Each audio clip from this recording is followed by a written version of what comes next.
बिस्मिल्लाहिर्रहमानिर्रहीम। अस्सलाम वालेकुम dear students, welcome to 10th physics class. मैं उम्मीद करती हूँ आप बिल्कुल खैरियत से होंगे। फिजिक्स का हमने यूनिट नंबर 12 स्टार्ट किया हुआ था। आज का जो हमारा टॉपिक है 12.6 application of total internal reflection. Applications पढ़ने से पहले हम एक बार टोटल इंटरनल रिफ्लेक्शंस को दोबारा से जो है ना रिवाइंड कर लेते हैं ताकि आप लोगों के माइंड में आ जाए। सही है।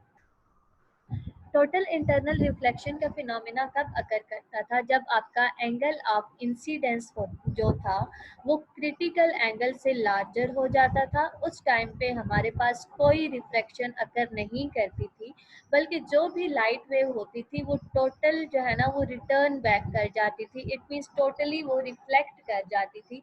उसका कोई पोर्शन भी जो है वो दूसरे मीडियम में एंटर नहीं होता था, मतलब बिल्कुल रिफ्लेक्शन अकर नहीं करती थी।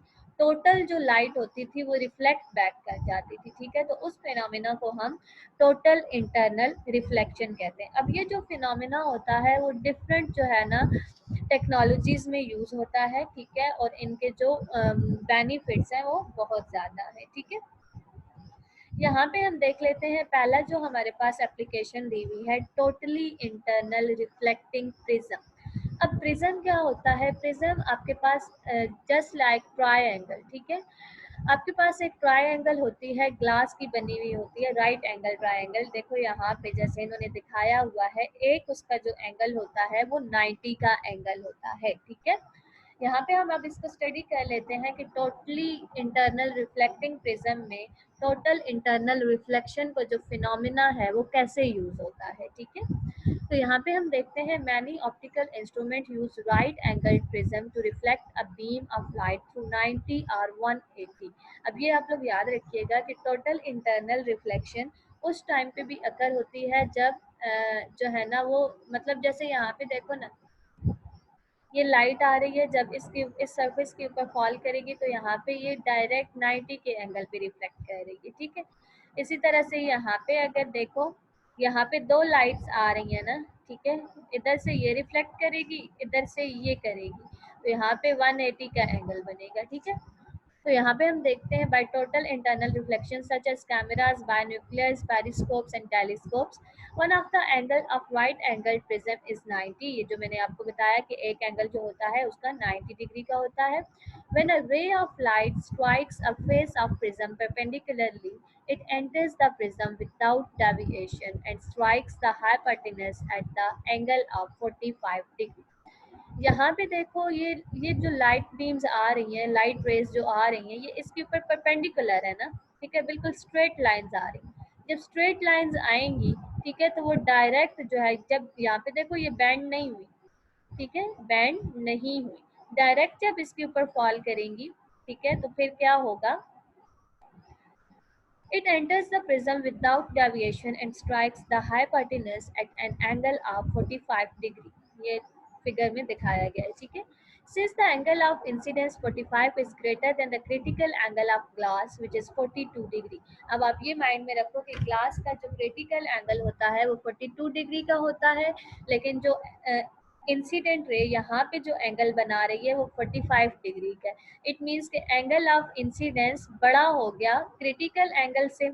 ठीक है, क्योंकि क्रिटिकल एंगल हमारे पास 42 डिग्री का है, और यहाँ पे जो इंसिडेंट रे यानी जो एंगल ऑफ इंसिडेंस बन रहा है वो यहाँ पे 45 डिग्री का है। ठीक है, इट मीन्स के जो है इनमें 3 डिग्री का डिफरेंस आ गया। तो अब आप ये माइंड में लाओ कि जब क्रिटिकल एंगल जो है वो, सॉरी, जब एंगल ऑफ इंसिडेंस जो है वो क्रिटिकल एंगल से बड़ा होता है तो तब क्या होता है? तब टोटल इंटरनल रिफ्लेक्शन का फिनोमेना होता है अगर। ठीक है, तो यहाँ पे भी हमारे पास क्या होगा? टोटल इंटरनल रिफ्लेक्शन का फिनोमेना अगर होगा। ठीक है, तो इट मीन्स के ये जो लाइट है ये दूसरे मीडियम में जो है ना वो नहीं करेगी, यानी प्रिज्म में एंटर हो गई है, ठीक है, लेकिन उससे बाहर नहीं निकलेगी, जस्ट डायरेक्टली वहां से वो रिफ्लेक्ट बैक कर जाएगी जहां से वो आ रही थी। ठीक है, यानी लेट्स सपोज यहाँ पे एयर है, तो एयर से वो आ रही थी, जैसे ही इसके ऊपर फॉल की, ठीक है, उसका एंगल ऑफ इंसिडेंस जो था वो क्रिटिकल एंगल से बड़ा था। ठीक है, तो वो डायरेक्ट जो है वो रिटर्न बैक हो गई है। सही है, इट मीन्स कि वो रिफ्रैक्ट नहीं हुई, वो रिफ्लेक्ट हो गई है, ठीक है। तो यहाँ पे जो है ना, totally reflected by the prism through an angle of 90, to such prism are used in periscope, ठीक है।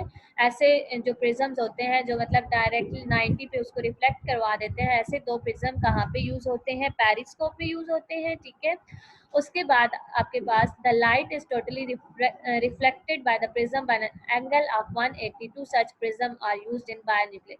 यानी अब आपको ये भी एमसीक्यू पॉइंट ऑफ व्यू से पता होना चाहिए कि पेरिस्कोप में जो आपके पास प्रिज्म यूज होते हैं वो लाइट को कितने एंगल पे रिफ्लेक्ट करवाते हैं, और जो बायोन्यूक्लियर में यूज होते हैं वो कितने एंगल पे रिफ्लेक्ट करवाते हैं, ठीक है।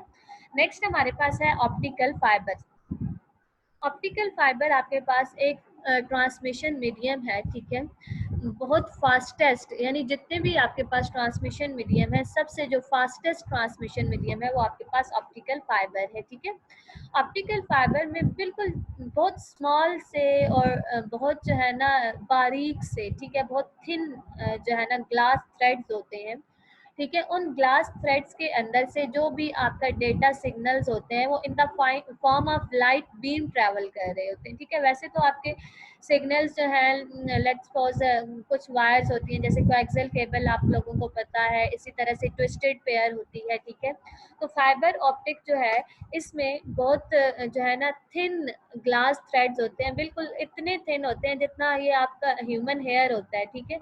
इतने थिन जो है वो ग्लास थ्रेड्स होते हैं। उन ग्लास थ्रेड्स के अंदर से जो आपके मतलब डेटा के जो सिग्नल्स होते हैं वो ट्रैवल कर रहे होते हैं in the form of light beam, ठीक है। तो जब आपके पास आपका signal in the form of light beam travel करता है, ठीक है, तो उसकी स्पीड बहुत ज़्यादा होती है, क्योंकि आपको पता है कि लाइट की स्पीड बहुत ज़्यादा है।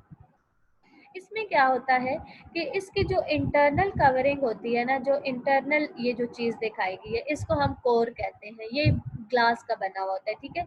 इसके इस कोर की जो कवरिंग होती है, जैसे आप वायर, वैसे जो घरों में आम वायर यूज होती है, इसको अगर आप देखो तो इसके बाहर इंसुलेशन होती है। जब आप इस इंसुलेशन को हटाते हो तो अंदर से वायर्स निकलती हैं। तो इसी तरह से इसकी भी एग्जांपल ले लो कि अंदर वाली जो वायर है वो कोर होगी, और जो बाहर उसकी इंसुलेशन लगी हुई होगी उसको हम क्लैडिंग बोलेंगे, ठीक है। क्लैडिंग भी ग्लास की बनी हुई होती है, कोर भी ग्लास का बना हुआ होता है, लेकिन कंपैरेटिवली जो कोर,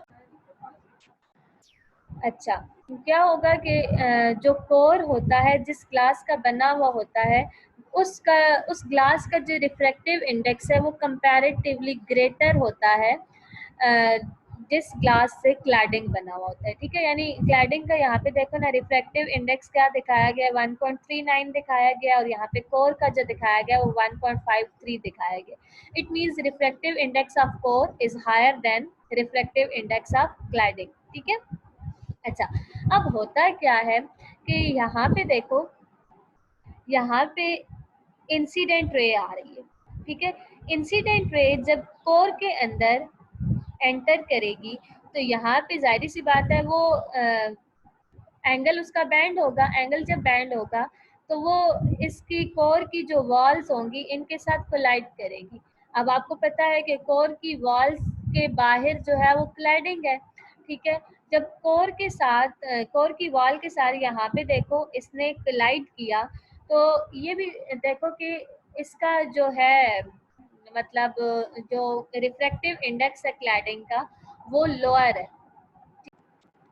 अच्छा, जब आपके पास लाइट एंटर करेगी, ठीक है, इसमें कोर के अंदर जब एंटर करेगी तो यहाँ पे देखो इसने दिखाया है कि जो आई है, एंगल ऑफ जो इंसिडेंस है यहाँ पे, जो इस यहाँ पे जो फॉल कर रही है ना लाइट, ठीक है, इसका जो एंगल ऑफ इंसिडेंस है वो ग्रेटर देन क्रिटिकल एंगल है। तो आपको पता है जब angle of incidence greater than critical angle होता है तो ये लाइट जो है ये कोर से बाहर क्लैडिंग में नहीं जाएगी, बल्कि वापस कोर के अंदर आ जाएगी, ठीक है। क्योंकि कोर से वो टकरा रही है ना उधर, मतलब क्लैडिंग के साथ, तो इधर जो है वो angle of incidence greater than critical angle हो गया, ठीक है। तो इट मीन्स कि वहाँ पे रिफ्लेक्शन नहीं बल्कि रिफ्लेक्शन होगी, तो वापस लाइट इधर आ जाएगी। तो इट मीन्स कि लाइट इसी तरह से कोलाइड करती जाएगी। यहाँ पे भी जब इसने कोलाइड किया तो इसका एंगल ऑफ इंसिडेंस जो है वो क्रिटिकल एंगल से ग्रेटर होगा, और वापस ये क्या होगा कि रिटर्न बैक कर जाएगी कोर के अंदर, यानी बाहर क्लैडिंग भी नहीं आएगी। इट मीन्स इसी वजह से आपके जो सिग्नल्स होते हैं डाटा के वो ड्रॉप नहीं होते और वो जो है ना बहुत लार्ज डिस्टेंस पे ट्रैवल कर सकते हैं, क्योंकि यहाँ पे देखो बार बार टोटल इंटरनल रिफ्लेक्शन हो रही है और वो लाइट रे जो है वो कोर के अंदर ही है, वो बाहर रिफ्लेक्ट नहीं कर रही। अगर यहाँ पे रिफ्लेक्शन भी हो जाती तो वो कुछ लाइट बाहर जो है स्कैटर कर जाती, लेकिन यहाँ पे स्कैटरिंग नहीं हो रही सिग्नल्स की, इसलिए सिग्नल्स जो है वो काफी लार्ज डिस्टेंस तक उसको ट्रांसफर करवाया जा सकता है। ठीक है, लेकिन जब यहाँ पे अगर रिफ्रैक्शन हो जाती, सिग्नल स्कैटर कर जाते, तो उनकी फिर जो इतनी बैंड विड्थ है वो ना रहती, सही है, और वो इतने ज़्यादा लार्ज डिस्टेंस पे ट्रांसफ़र ना हो सकते। इसलिए यहाँ पे फाइबर ऑप्टिक केबल यूज़ की जाती है, ताकि टोटल इंटरनल रिफ्लेक्शन का फिनोमेना यूज़ करके बार बार उसको टोटली रिफ्लेक्ट करवाया जाए। ठीक है, ताकि जो है वो कोर के अंदर ही रहे, कोर से बाहर क्लैडिंग में ना जाए। ठीक है, और वो लार्ज डिस्टेंस तक कम्युनिकेट हो सके। ठीक है, तो ये आपके पास होता है जी फाइबर ऑप्टिक केबल। ये आप लोगों ने इसको अच्छे तरीके से स्टडी करना है। इस टॉपिक के जो नेक्स्ट 2 सब टॉपिक्स हैं, लाइट पाइप एंड एंडोस्कोप, ये भी इसी तरह से ही है। इनमें भी आपके पास जो है ना यही टोटल इंटरनल रिफ्लेक्शन का फिनोमेना यूज होता है। ये आप लोगों ने खुद से स्टडी करने हैं। ठीक है, स्टडी करिएगा, होप सो आपको क्लियर हो जाएंगे, लेकिन फिर भी अगर क्लियर ना हुए तो बता दीजिएगा। ठीक है, हम जो है ना अगेन से कर लेंगे। अपना ख्याल रखिएगा। अल्लाह हाफिज।